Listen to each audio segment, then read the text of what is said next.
Hi, my name is Benedict. Welcome to part 2 of learning to make your own synthesizer sounds.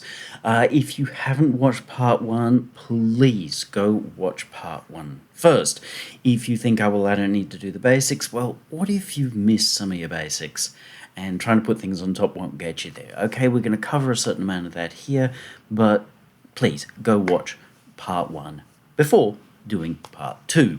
In this, we are going to be looking at far more of the intricate details of how to transition from just making a noise when you press a key to making something that really sounds musical.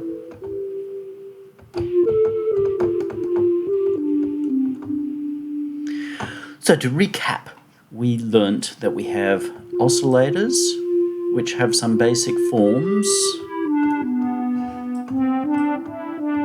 Obviously, there are more complex oscillators than this, but there are basic forms. Out of those basic forms, you can build just about anything. Note the word build, as in these basic forms don't immediately give you every possibility, but from these forms, with care and understanding, you can build almost anything that you want or need. So our sine, triangle, square. And you note as we move through them, they seem to indicate some kind of instrument on their own. We then have our filter section, which alters the main tone. So we create our main tone here, or timbre, and we alter that here. And note the combination of oscillator and filtering provides us with a tremendous wealth of tones and basic instruments right out of the gate. So we don't need to be doing too much that's complex. And then we create movement in our sounds with two main modules, being our envelopes. The common ones you see are the ADSR, attack, decay, sustain, release, or increasingly you do see MSEGs these days, which allow us to make more complex either ADSR forms or much more complex stuff in between. And how we combine those is what gives us this feeling of movement. And then we can bring in more movement with our LFO. So in this case, it's bringing vibrato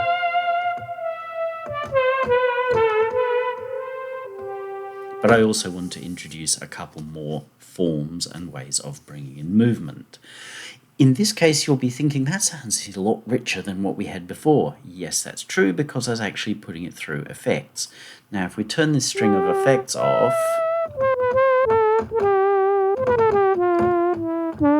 obviously we've lost a fair amount, and you will note that between applying a filter like that, it sounds pretty nasty. But between applying a filter and applying effects,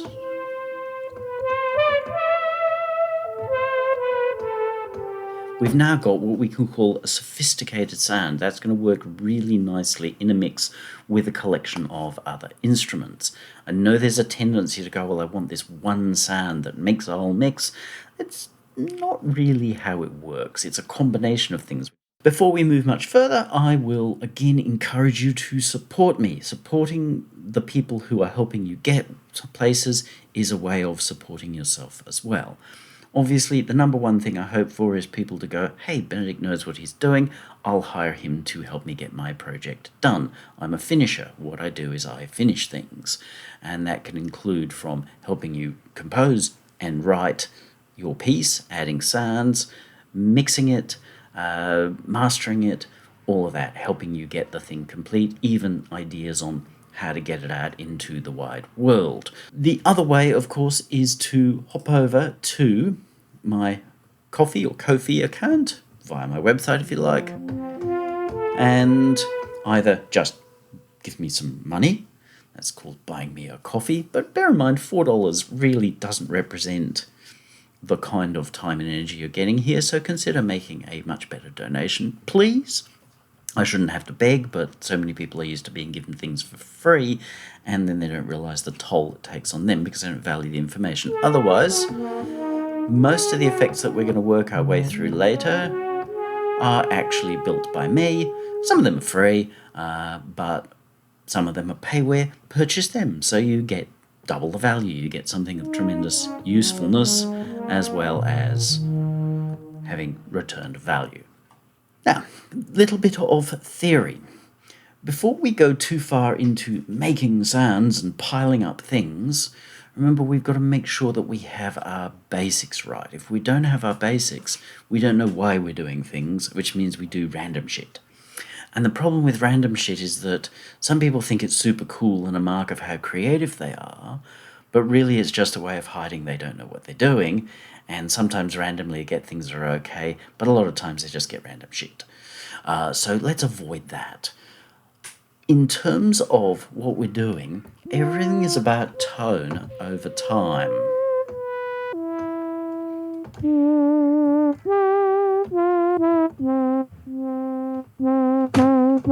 See how here we're changing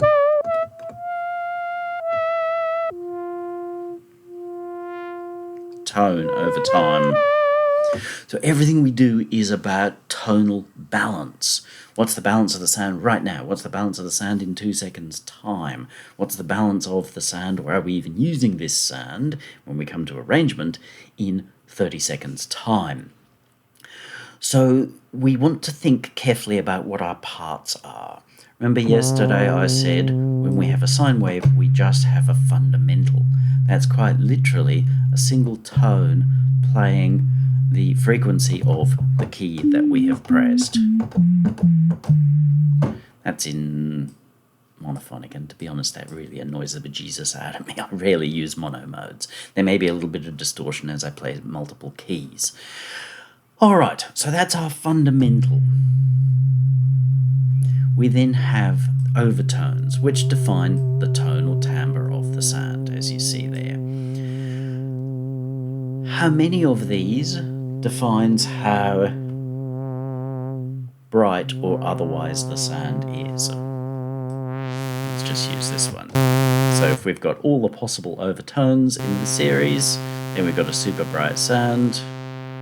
If we've only got some of them, then our sound becomes darker, richer, what have you. Okay, great.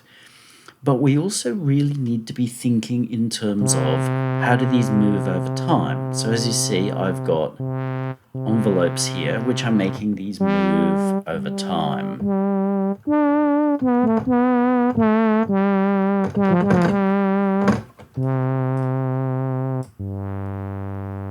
You can hear that open and close.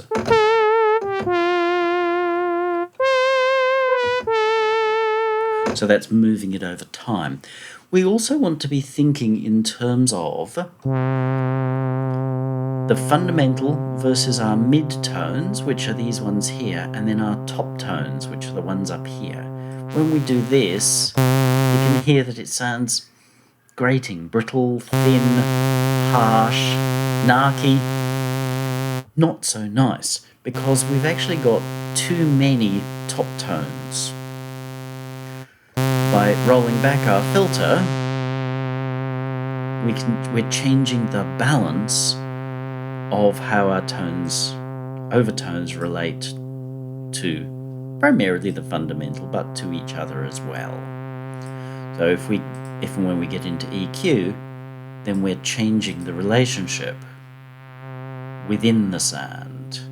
So we can say, okay, I still want quite a lot of tops, but I want to pull out those mids, or I want to emphasize the mids and pull out some of the highs. This is really important to just get a sense of. I'm not showing you how to do it specifically, that's very, very situational, and we'll look at that as we go through, but just to understand that when making a sound, you want to be aware of, well, okay, obviously I've got a fundamental. If you haven't got a fundamental, you've got a problem. But there is body, the main warmth of the sound,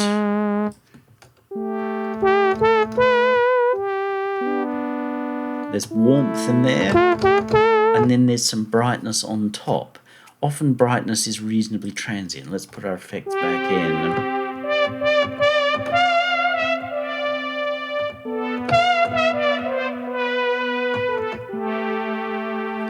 So it's that balance. If we were to bring our EQ back in,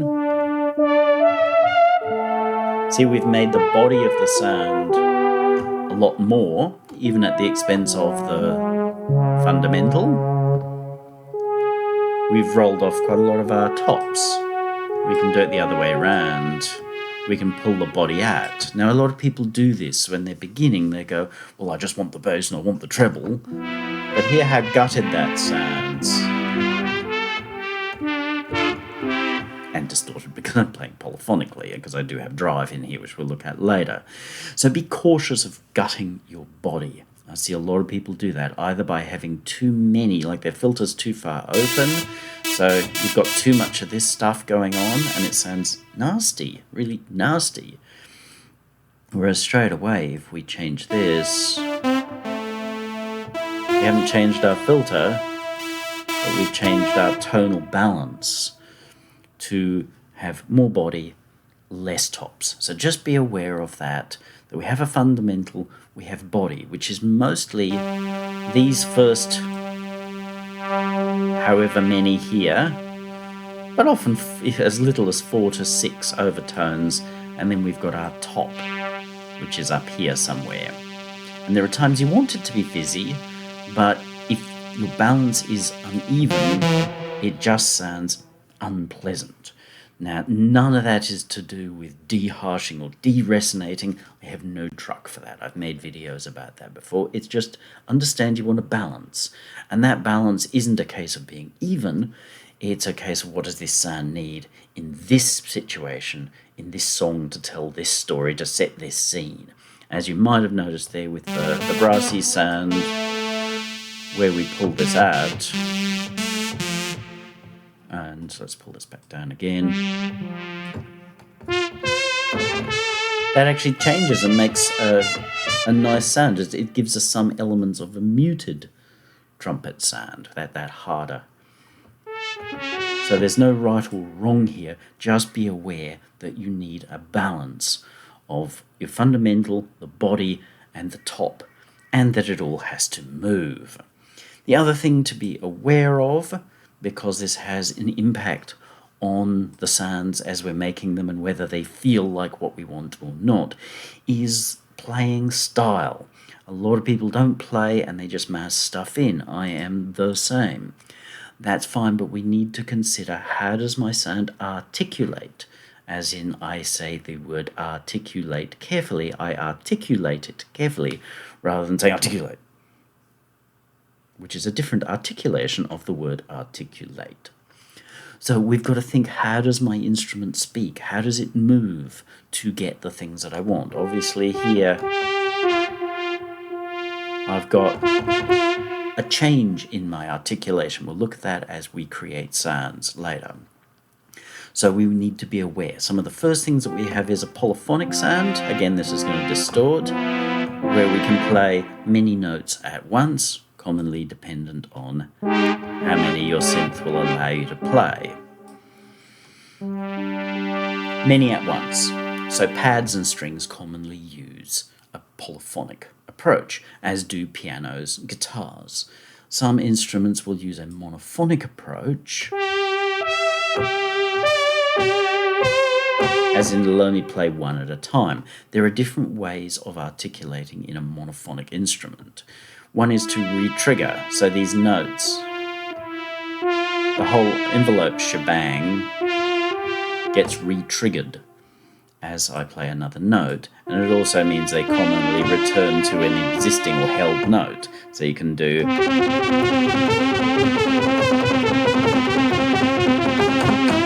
easily.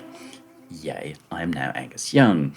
And then there is a legato mode, which means that when you play the notes separately, discontiguously, in other words, they don't overlap, your envelopes will start individually.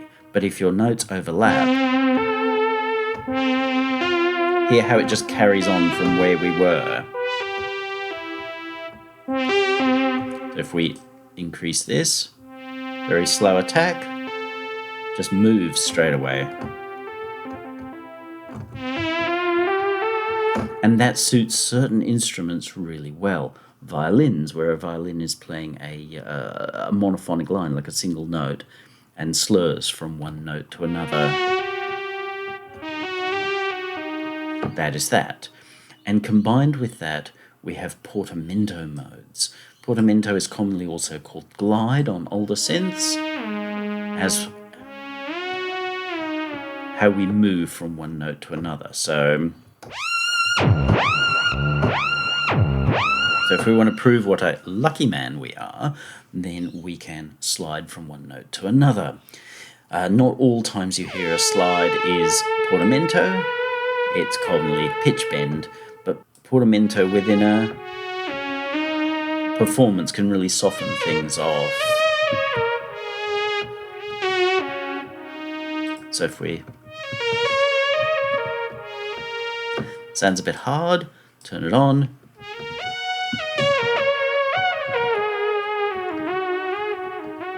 Sounds like Guitaro. And there's also commonly an auto mode, meaning that portamento won't happen unless the keys are overlapping.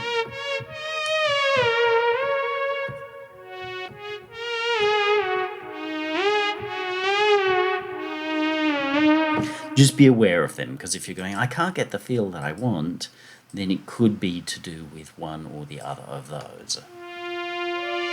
You can use portamento in polyphonic mode, and that can be incredibly effective, or sound truly terrible, but a lot of that's going to depend on the speed. A little bit can really change how our sound feels. So it's all in the little things, so be aware of those. The other things to be aware of are MIDI controllers. MIDI is built with quite a few controllers. I mentioned pitch bend. Many synths you can choose how far that note moves. Often they default to a value that the developer thinks is useful. 2 semitones is surprisingly useful. 2, 4, 7, or even just the full 12 is common enough. The full 12 or 24 is useful for doing octave slides. If you want to be Gary Newman, you probably need 12. So that emulates a guitarist, get my hand in shot here, on the fretboard, plays a note and then bends the string. You see them doing this, they bend the string up. And so that's, I think 2 semitones is about as far as they can go before the string snaps or they cut a hole in their finger. We've also got this mod wheel, which can be assigned to anything but is commonly assigned to vibrato. Here I've assigned it to the filter opening and closing.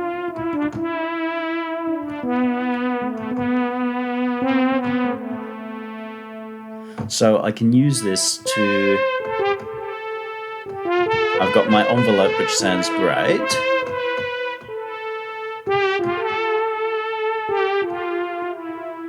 But I can also alter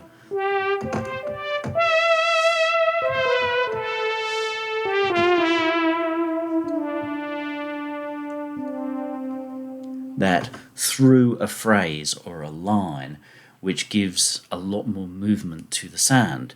Now, there are actually 128 MIDI controllers, which are to some extent predefined to certain things, like controller 7 is to the volume of the sound, like to the master level of the sound, but mostly just use them to control things. Expression pedal is another one. There isn't an expression wheel on this, but that's commonly a little foot rocker pedal.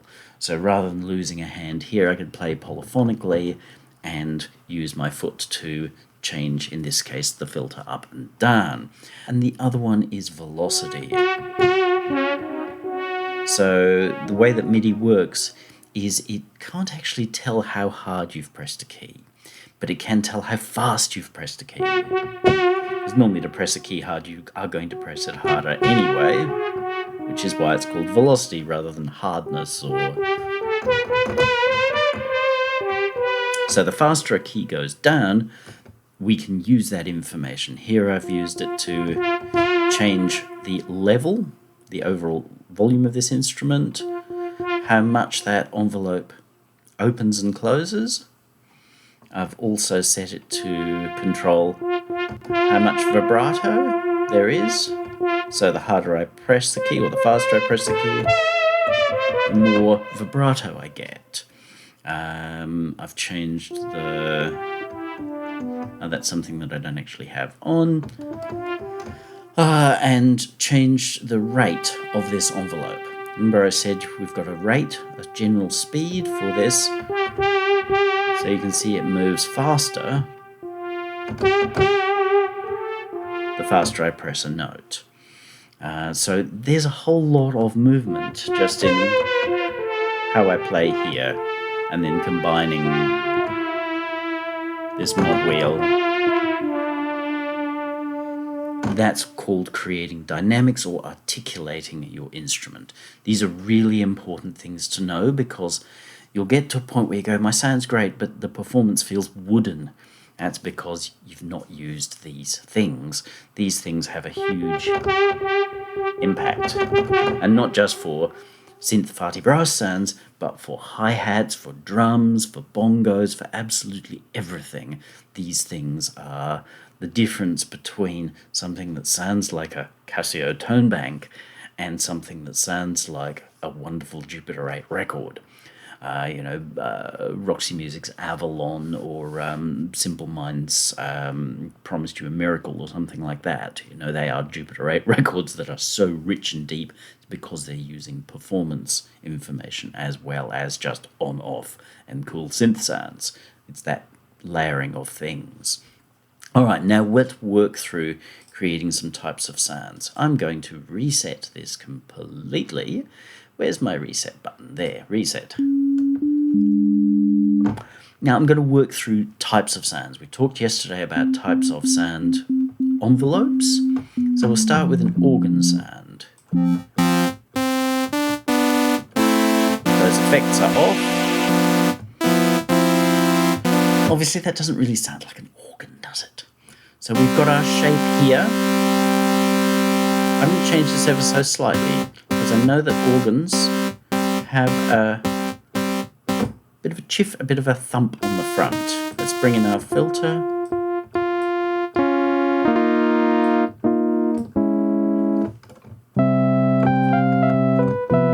So that's a bit more like it, but let's go to a...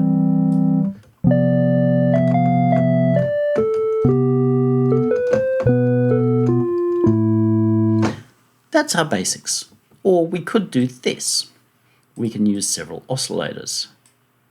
Oh, that sounds organ-like, doesn't it? So we've got one, and now we're going to go 7 semitones.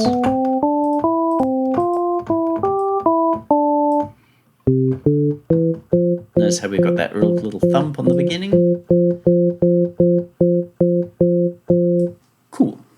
We can even do the equivalent here. Let's just turn that off here, of going... We'll turn this off because we don't need it. So there's a little pitch jump.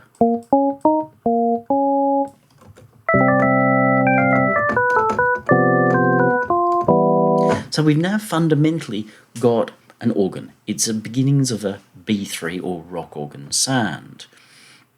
That's all we actually have to do. But then people are going to be like, oh, but what about the rotary? Okay, we can do that. We'll grab an LFO, and because we've got 3 oscillators, that's going to be a little bit of work. We take pitch to envelope 1, or to engine 1, pitch to engine 2, and we have to duplicate this for engine 3, and we assign an amount.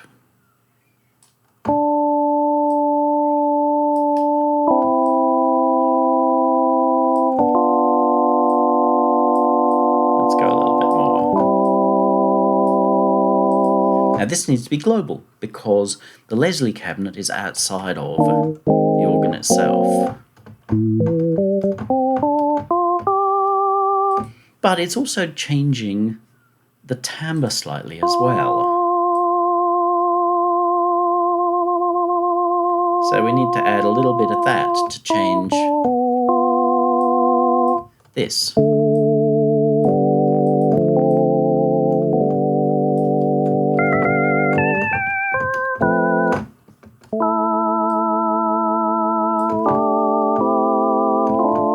And the other thing that it does is it moves left to right. So let's use the same LFO and go to Amplifier, Pan. We can go the same direction or we can go the opposite direction. Let's go the same direction, but let's go to Amplifier again, go to our gain, which is like our volume of this. We can go to the same direction or go to the opposite direction. I think it's nicer to go the opposite direction.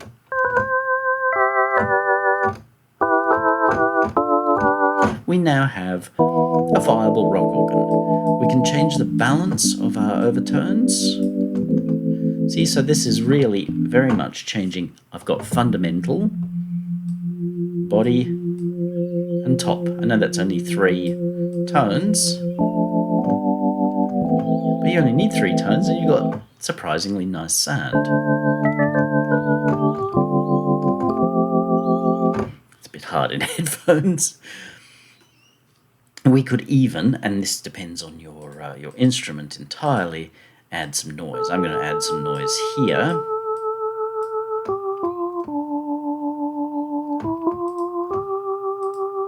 We're just making these tone wheels, a bit noisy.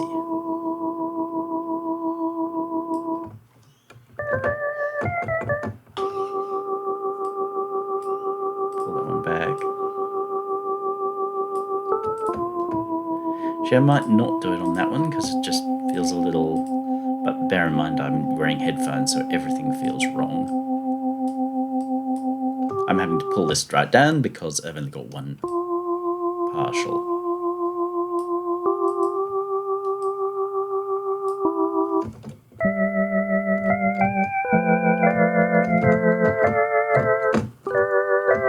We've now emulated a rock organ. Put our effects back on.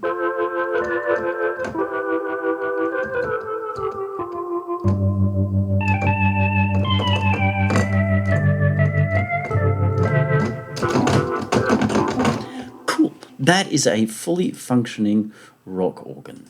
There we go. Let's reset again. Now we will create ourselves a bass sound. I know it's what everybody wants.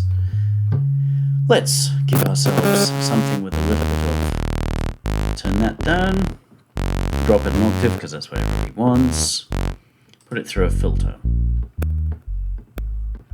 So we sort of go, okay, that's our main body tone. You see that we're keeping the body quite small. Now we're going to add an envelope. Envelope 2, that's too slow. I want that to be much faster. We can even get rid of that and that.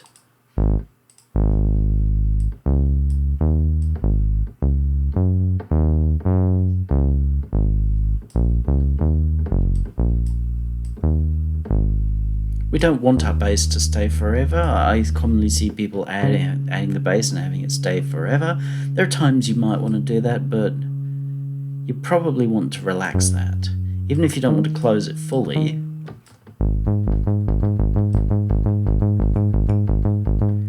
you probably want to relax that.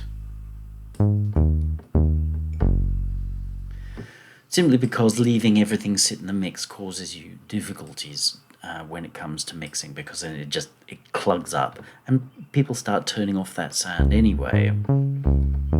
So that is basically any and every bass sound ever made.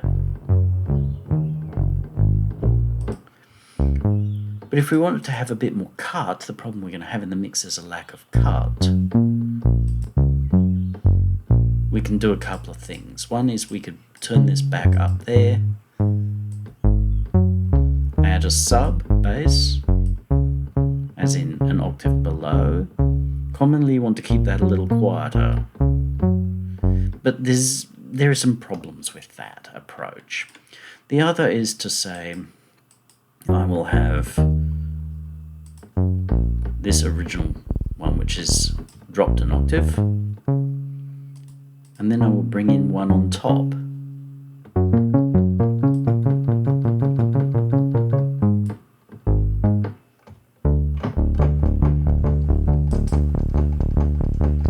Okay, that sounds bassier, but this will punch through the mix so much better, because what we've done is we've worked on the body of our sound by using a sawtooth and our filter. Then we are changing both the body and the tops of our sound. If we were to have an EQ on top of this, we can pull in a lot more body. Tempting to do this and say, well, I want more fundamental, but you can have some problems with the mix later, but it's not entirely terrible.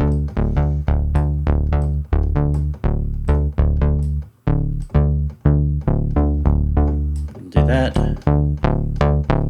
And while that sounds great in solo, as in it will create some problems with other things in the mix, depending on what you've got. But if you've got this playing up with the hi-hats, then you're going to mess up the hi-hats. So we might say to focus the listener down here, we're going to roll off some of those tops.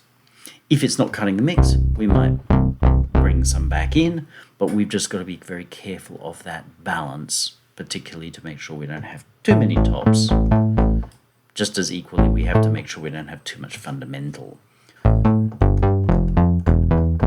So that's kind of every bass sound ever. It is possible to have a much less busy, and people go, oh well, but I need the sub bass sound, which is all about being as low as possible. The problem with that is that most people's speaker systems have got nothing to reproduce down here, so there's no point being that low. Hear how that immediately has better cut. So we can add in a little bit of overtone there, and that gives us a lot more cut. We could even consider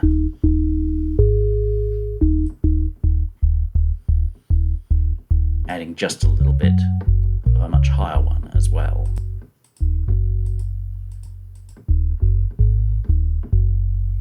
If doing that sort of thing, you might want to attach an envelope to that. But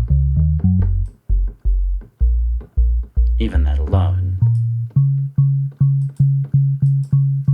helps that cut the mix. Matter of fact, you can do, and that's going to work in a mix better than this. So be aware of that fundamental, the body, and the top tone of your thing. So that is a bass sound. We're moving pretty fast through this. We can make whole Bibles on any individual one of these sounds. Piano. If you generally want a fairly rich tone, so that being the case, we'll go straight to a sawtooth. But it needs to be warm. It does need some movement.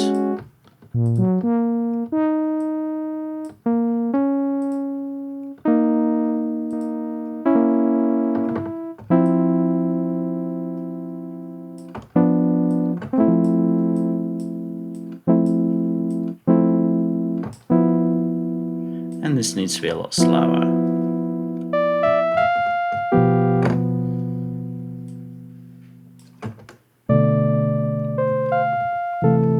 Obviously, making this sound like a piano is tricky. Again, if we go into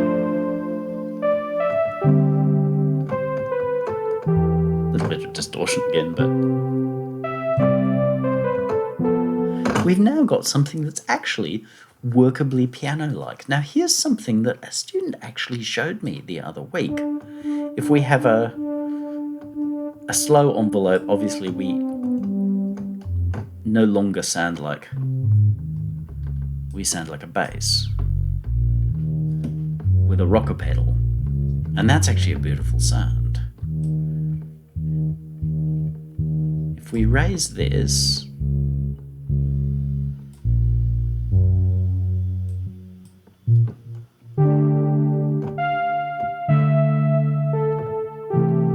this ends up with a very nice sound.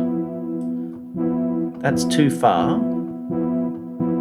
If you put that pretty high, if you put it fully high, it's a little flat. But that little bit of movement there adds subtlety and depth to that sound. Another thing that I will commonly do with a piano is to add a bit of noise. Noise in this case is requires a little bit of setup, but I've now got a blast of noise. We'll put it through our filter, but I don't want that noise to be there all the time, in which case I can use an auxiliary envelope. This one here will do the job. I don't like the way this defaults with all those settings. I grab envelope 1 because that's the one that I've got. I assign it to this here.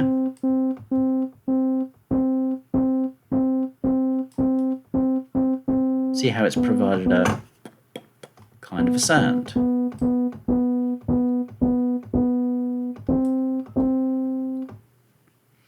I can even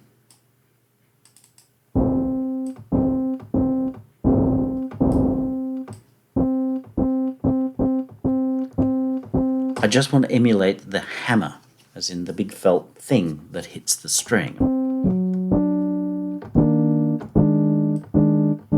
It's got to be.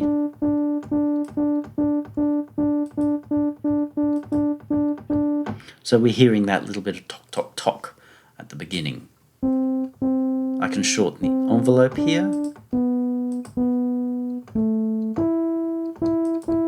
So we hear a bit more of that tock.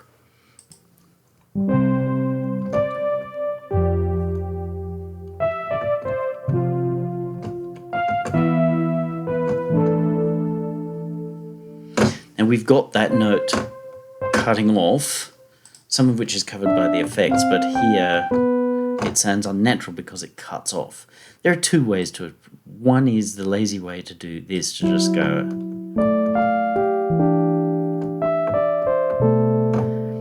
But in real performance, a pianist will be turning that sustain pedal, we talked about this last video, on and off.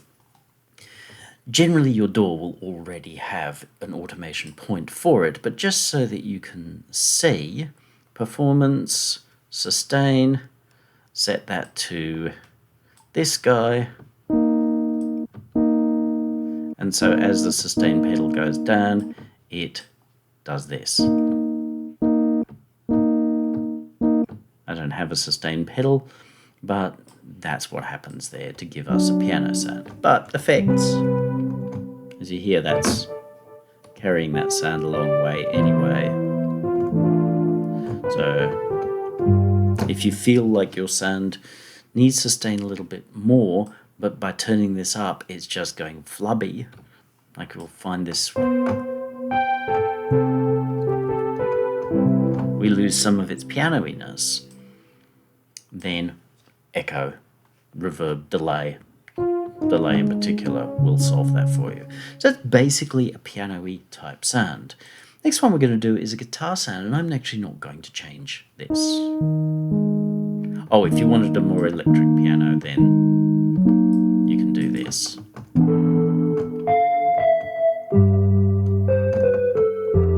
Obviously that's all going to depend on what sort of tone you want. You might want to get rid of the hammer. Or even pull it right back to a sine wave. It's going to need to be designed a little bit better for that purpose. We go back to now look, with the addition of an LFO, because a piano tends not to have vibrato, but if we apply a little bit of vibrato,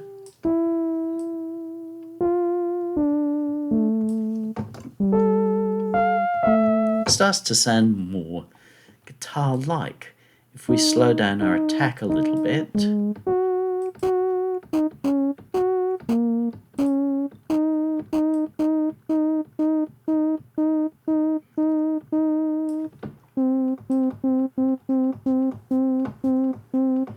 I like that where it's scritchy. Guitar is more likely to ring out.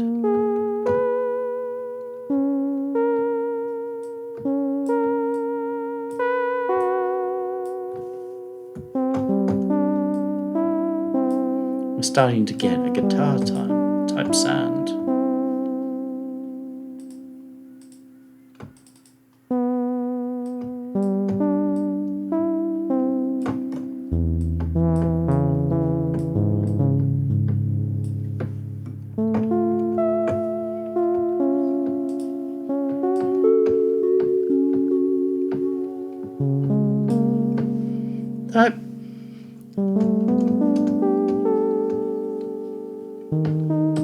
We might also want to add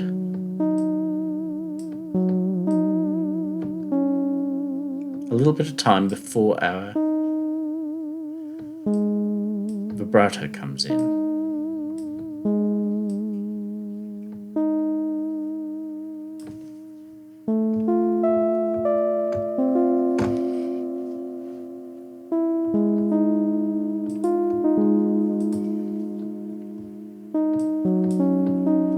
How we change the balance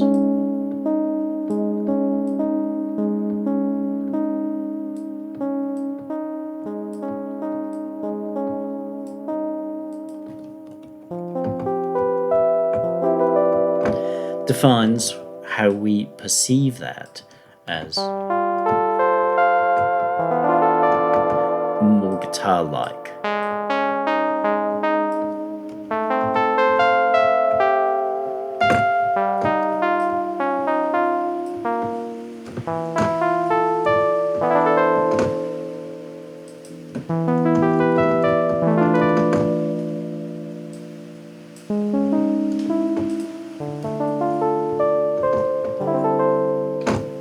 Put that into some effects. I'm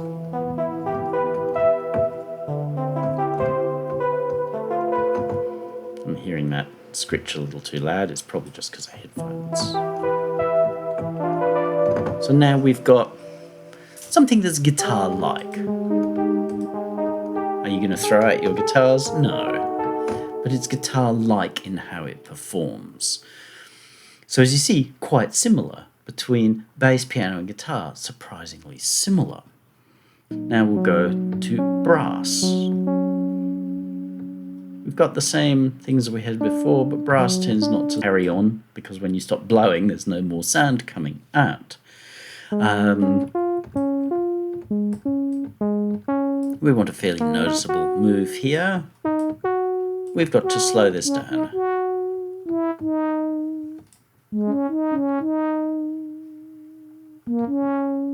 One thing that can happen with brass, especially with a big transition here, is you can kind of hear the turnover point. So if we want to avoid that, just putting a little hold here. You'll see some ADSRs have attack hold decay. And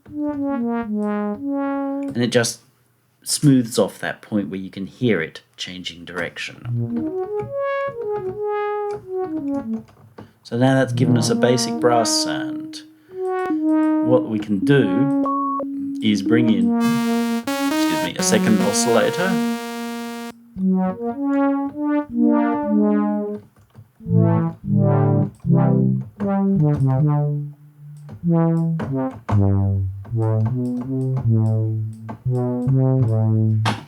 And then use our envelope 1, we'll get rid of that. And we'll take this and apply it to the pitch of number 2.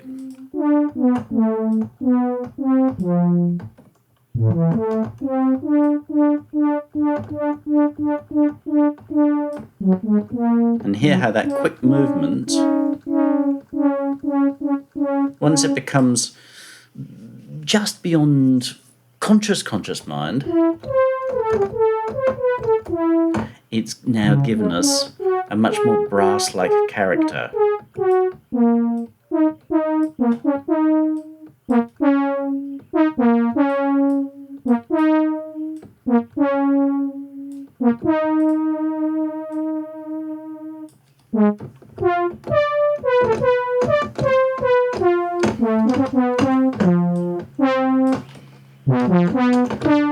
Again, if we turn on our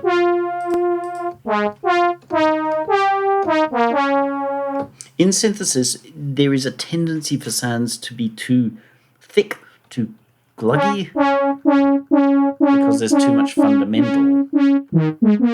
That gives us an interesting sound, but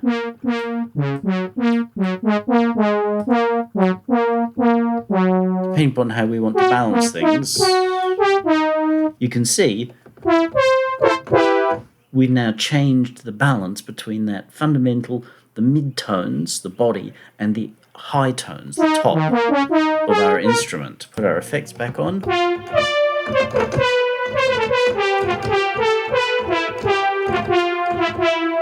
Now we've got a really usable brass sound, a sort of fanfare type sound.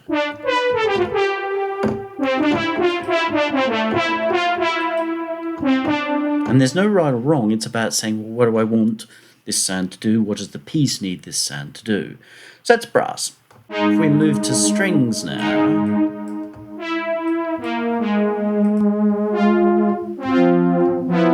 you hear that movement of the filter isn't really getting us string-like results. We've got the 2 oscillators. We'll turn one of them off for the moment. Okay.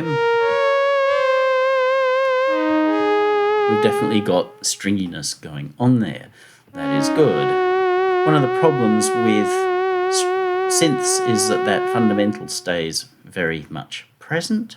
We want to actually reduce that. So we'll go to a high-pass filter and just lop it a little bit. And we'll do it on the other one because we're going to want that in a moment.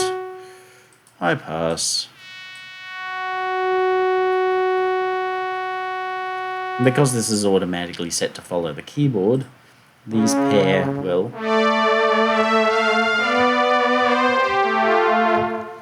give us a string-like sound.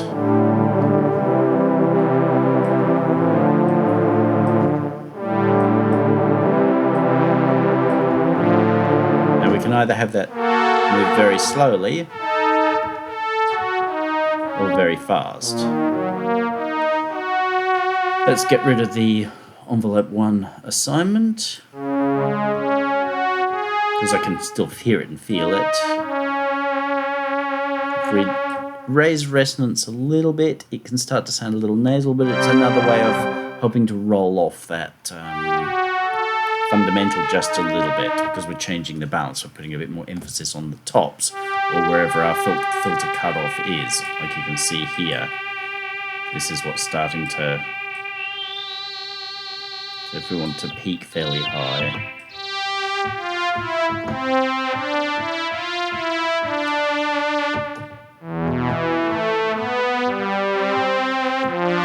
And we've got 2 oscillators, so we probably want to have vibrato applied to both of them, and maybe the same equally.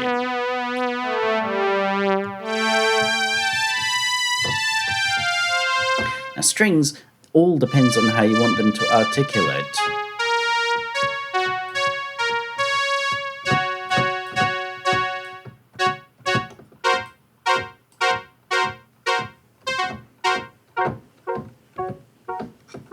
Becomes like plucks.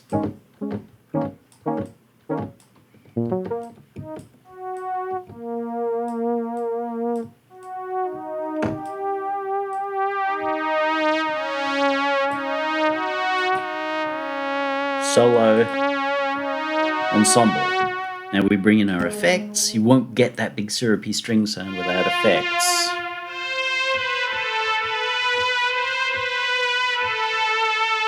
I'm going to actually swap this to a 12 dB filter. Hear how it lets a lot more stuff up on top. But I close it down. It softens the balance between what's left open and what's closed.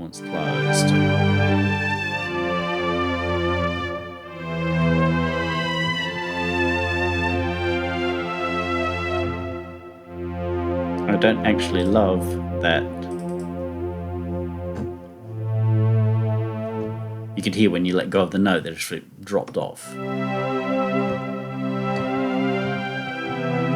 So that's a lot nicer. Raise that slightly.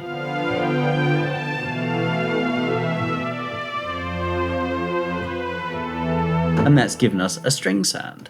Pads, well, pads are essentially what I've just shown you. They are a string sound. The idea of a pad is that it's something that sits inside, out of which you can create your harmonic movement around it. Pads can be like string sounds, or they can be all kinds of interesting, strange things. Let's add some noise here. That one. Again, let's just add noise. Let's keep it fairly simple.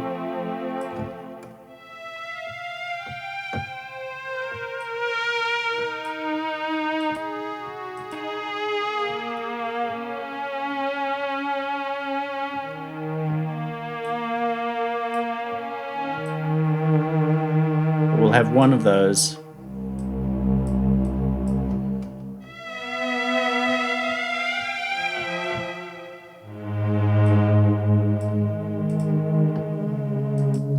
Pads you often want to have warm, but sometimes you really want them to be big and airy.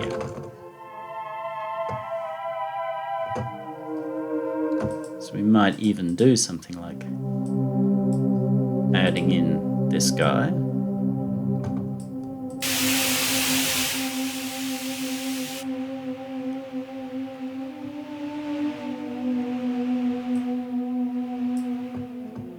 Or doing something like bringing in we'll let that fold a little. We're just creating a complex waveform with a bit of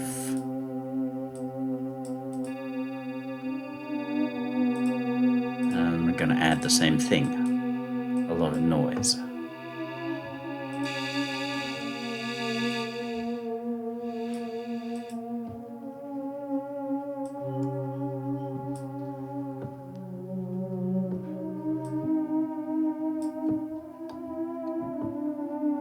Sounds like it's out of tune. Oh, it's because it's keep follows turned off.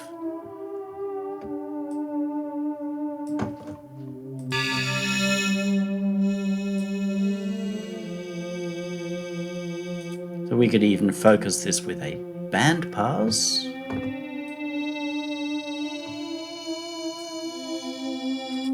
Either by pushing a lot through or more likely just by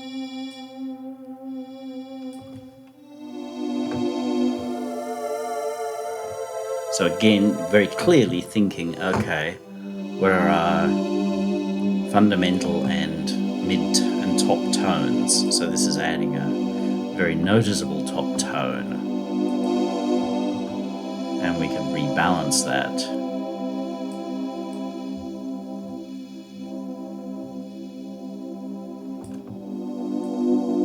If we want it to seem more full, be careful of doing this because you'll get in the way of all your bass instruments. But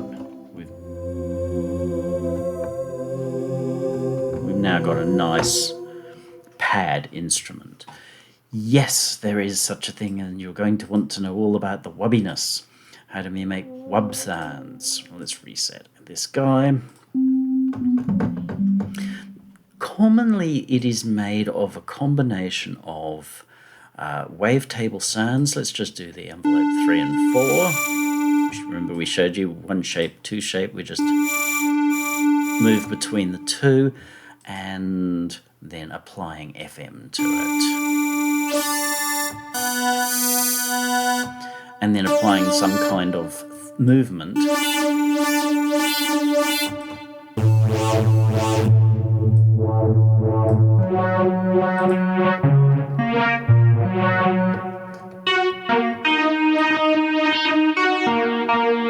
To that. And if you've got several layers of movement, and I will not pretend to be any good at this, I don't enjoy it as a form. So if we've got a couple of layers of movement, then we start to get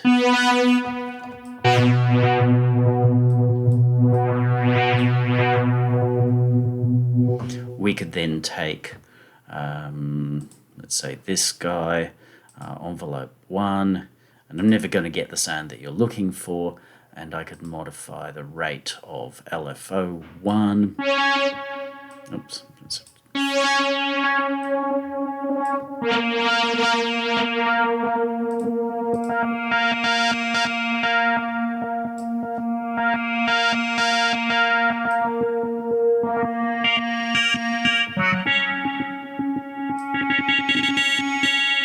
And that's how you start to do the wubbery thing. I'm not going to get into how you really do it because I don't know. A lot of times it's quite low. These are, in effect, people call them bass sounds, but in effect they're actually a lead. I'm, again, not going to show you how to do this in any greater depth than that. There are lots of videos on how to make Brand X wubbery, but that's basically how it works. You're creating a phenomenal number of overtones, which are often moving around, and you're creating very complex, really unpleasant, what I refer to as paint stripper type sounds. And again, I will remind you, you've got to articulate your sound.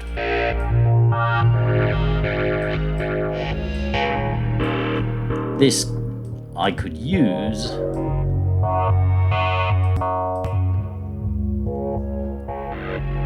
as a pad sound with some nice articulation, in other words, making it flow, and then I'd go, okay, that movement becomes interesting. Whereas I know most of you want it to be hard. That's articulation as to whether we're playing really fast with a blip, blip, blip with our violin, or a slow woo, woo kind of thing. So moving all these envelopes and what have you, that's really just changing the articulation. But remember, through the piece, we want to be changing our articulation as we go. As you move from one section to another, you might even want to change the articulation. And effects. I was considering going through and showing you all the effects in detail, but I've done that lots of other places, but we'll just look briefly at them. So if we've got this sound here,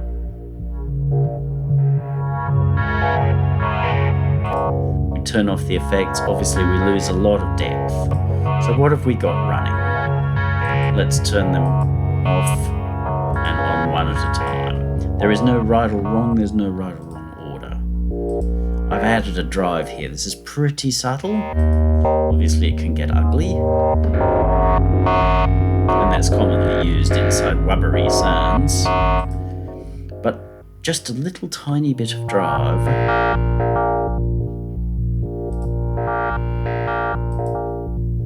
will add sparkle to a sound. Let's just keep this guy open a bit more. There are lots of different types of drives.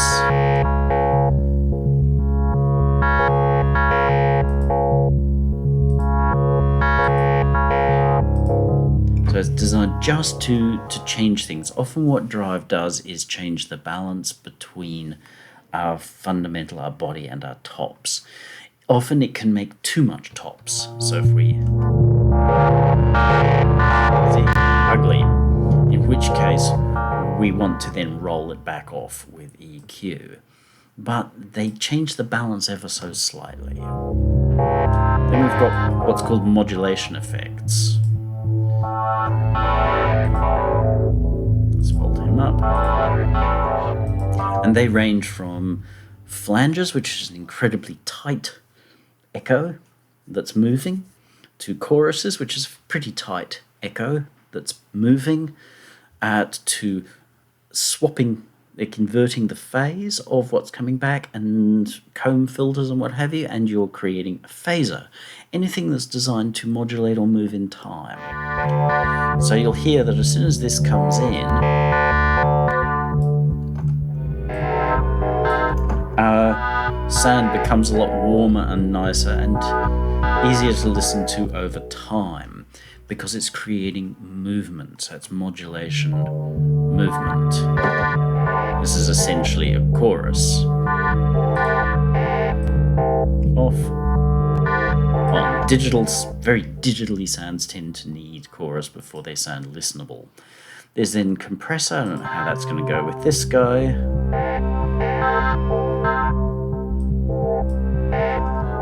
It's not doing anything here. You can hear how it's providing a kind of punch to the transitions.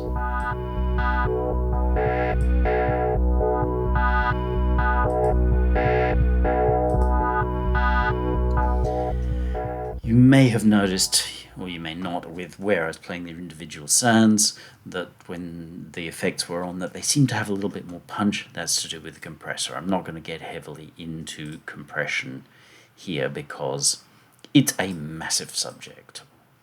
Then there's EQ. Now we've really covered EQ here. This was set up before. But it is changing. It's subtle, but we can hear an altered sense of relationship, which actually for this sound works really well too. It's highlighting some of the snarl on the top there in a way that's nice. So clearly I've pulled out some of the low body and boosted some stuff up here. So EQ is just changing your tonal balance. Remember, EQ is always just about changing the balance between the fundamental, the body, and the top of your sound. Echo. When you start learning effects, this is the most important one to learn. Spend more time with this than anything else. While it's tempting to spend time with drive and compression, and there are some things you can only achieve with them, then start here, because once you understand how this works, then you can apply that equally to your modulation effects, to your reverbs. Plus, an echo adds more depth than any other single process.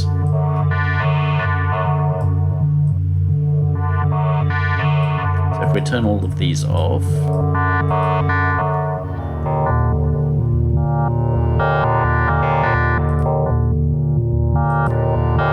how that's adding depth, space, stereo-ness, nice movement, all in one device.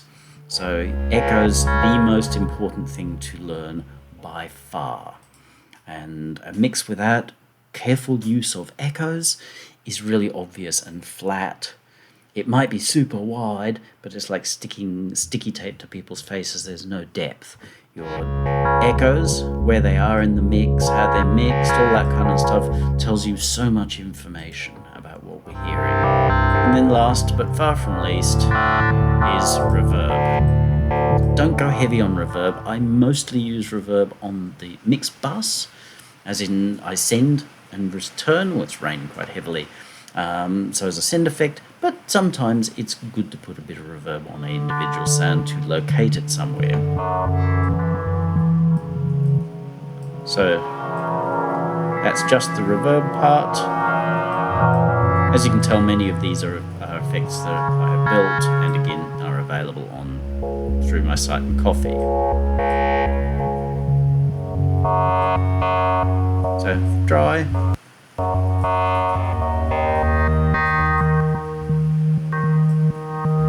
Adds smoothness of body and enhances the sense of space of our echo. If we turn our echo off,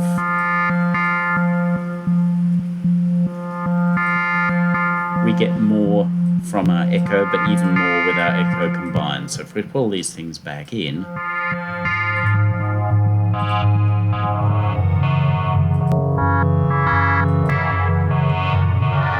we get these really rich moving sounds that we can have set for a surprisingly long amount of time because they're constantly moving and changing. So never allow it to be that your sound comes into the mix and then just stops. Like if we stopped our LFOs here, that's the same tone, but it's boring. But as soon as we add this in, it becomes a surprisingly nice and useful sound. That's a good pad sound, bar the slightly excessive overdrive that's happening here. If we punch out the drive,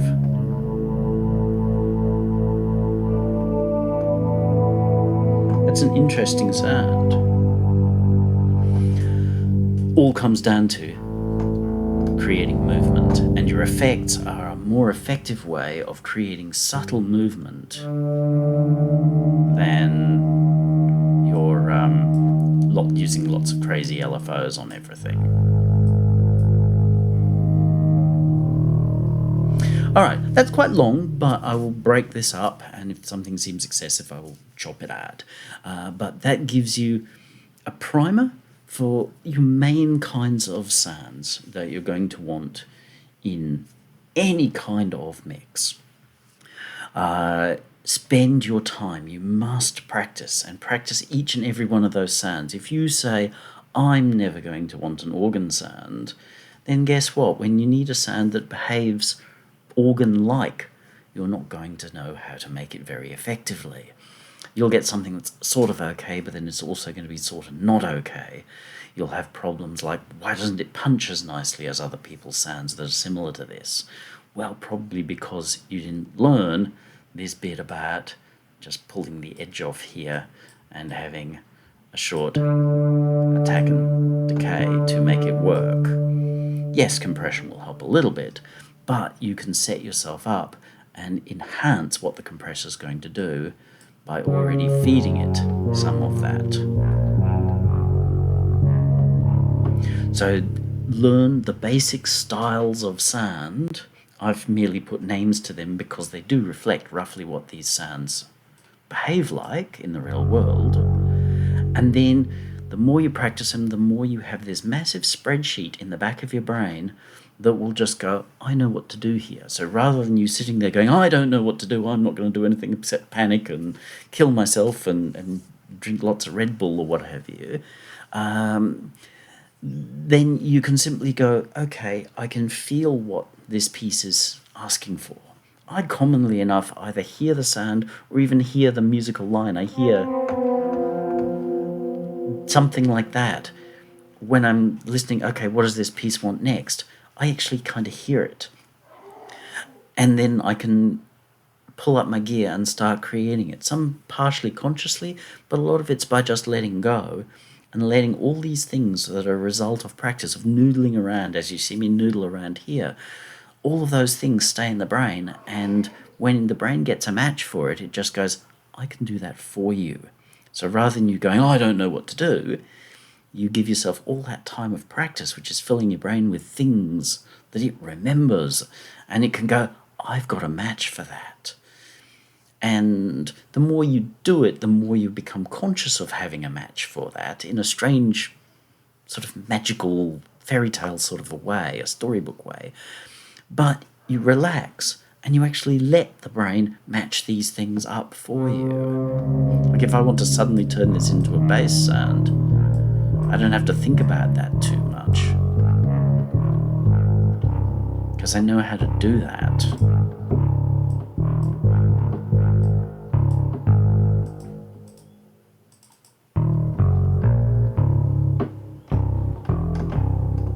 A lot less reverb. Oh, it's still better that way. Now let's look at this compressor. Hear how that's adding punch? grunty now. We're sort of like, oh yeah, that's nice, but at grunts makes me feel like Lemmy.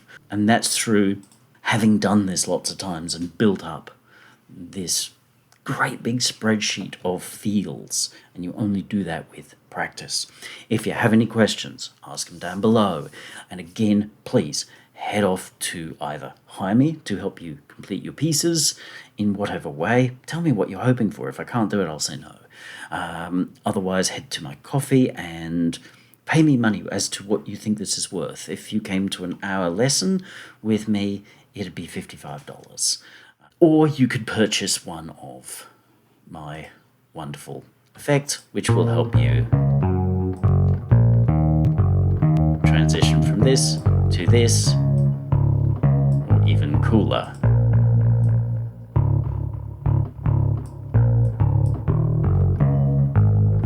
And these are designed to really get results, not to look flashy or seem cool or whatever. They're designed to get real results. That's it. Get out there, practice, have fun. When you find yourself making great stuff, maybe put a link down below. Get out there, have fun.